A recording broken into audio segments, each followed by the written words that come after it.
చీకటిని, ఆ మొబ్బుని కూడా తరలించగలిగిన వ్యక్తి ఒక వ్యక్తి ఉన్నాడు. ఎవరు?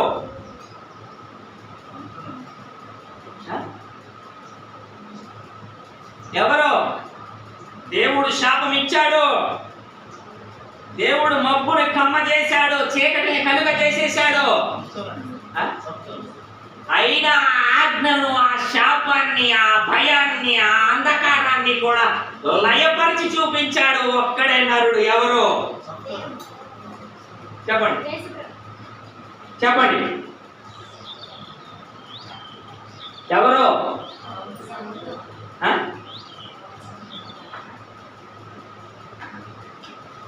ఏమైపోతున్నారు? రోజు వాక్యాలు చదువుతున్నారా? ఏమైపోతున్నారు? రోజు ప్రార్థనలు చేస్తున్నారా? ఏమైపోతున్నారు? టీవీల్లో వాక్యాలు వింటున్నారా? ఏదో ఒకటి ఉంది కదా. ఎంతటి అంధకారమైన శాపమైనా సరే, ఎంతటి ఘోరాతి ఘోరమైన విషయమైనా సరే, బంధువులనగా, స్నేహితులనగా, అనుకున్న రాజ్యముతో సహా సమస్తములను విడిచిపెట్టి బజార్లో కూర్చున్నది ఎవరో? యోబు. హల్లెలూయా. అంధకారము కమ్మినా సరే ఏంటంట? అది ఆయన హస్తముతో కూడినది, ఆయన ఓకతో కూడిన శాపం కాదంటారా? హల్లెలూయా. ఏ పాపం చేశాడని?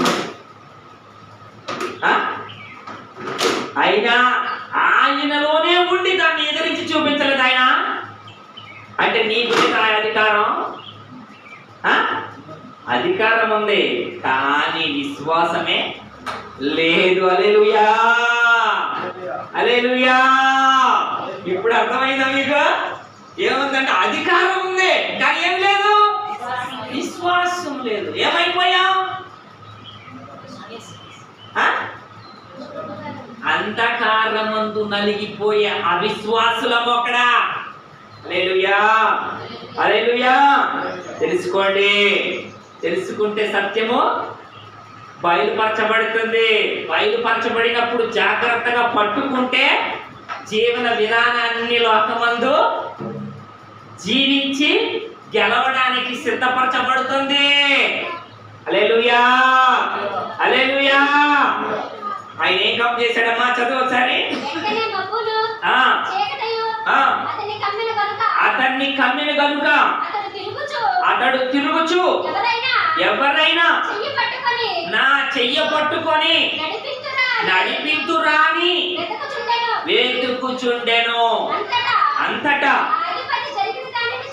ఆ అధిపతి జరిగిన దానిని చూచి ప్రభు బోధకు ఆశ్చర్యపడి విశ్వసించను. హల్లెలూయా. మరి చూడండి, అతను ఏం చేశాడు? అక్కడ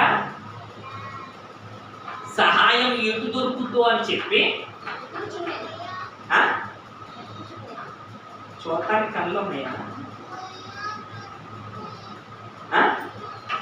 చూడటానికి కానీ కన్నులుండి మనం ఏం చేస్తున్నామే వాళ్ళ? ఆయన కన్నులు లేక ఎవరు సహాయం చేస్తారా అని ఎదురు చూస్తున్నాడు. కన్నులుండి మనము నీ సహాయముతో నాకు పని లేదు అని డైరెక్ట్గా చెప్పారు.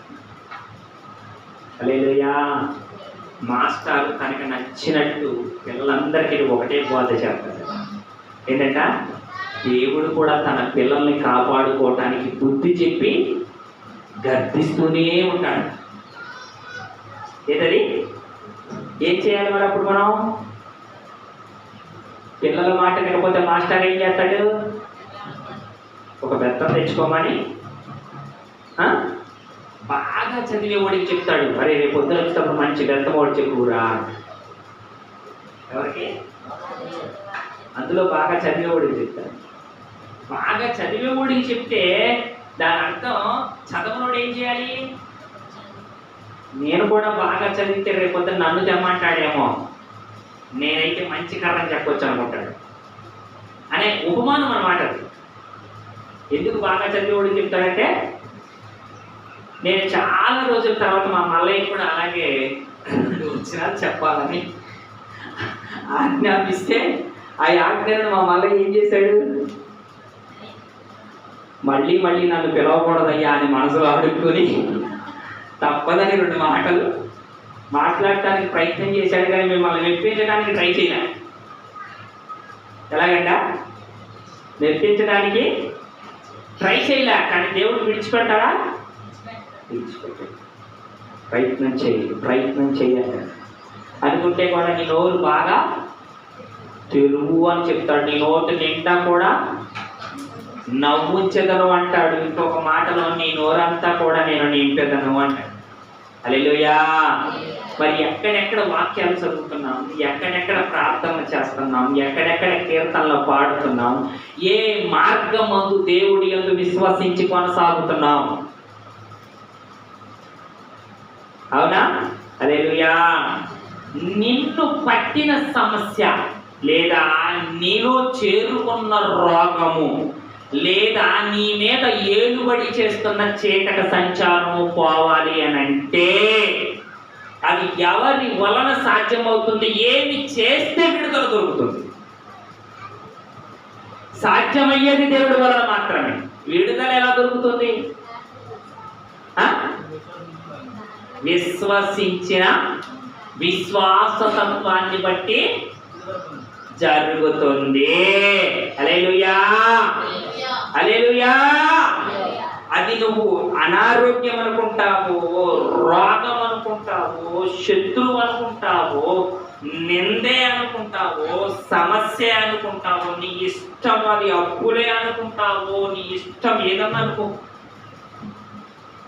ఏం చేయాలి? విశ్వసించి మనకి ఏం బోధిస్తున్నాడు? బోధ ఏంటది? ఏం బోధిస్తున్నాడు అనే దాన్ని లక్ష్య పెట్టి నడవవలసిన త్రోవలో నడవాలి.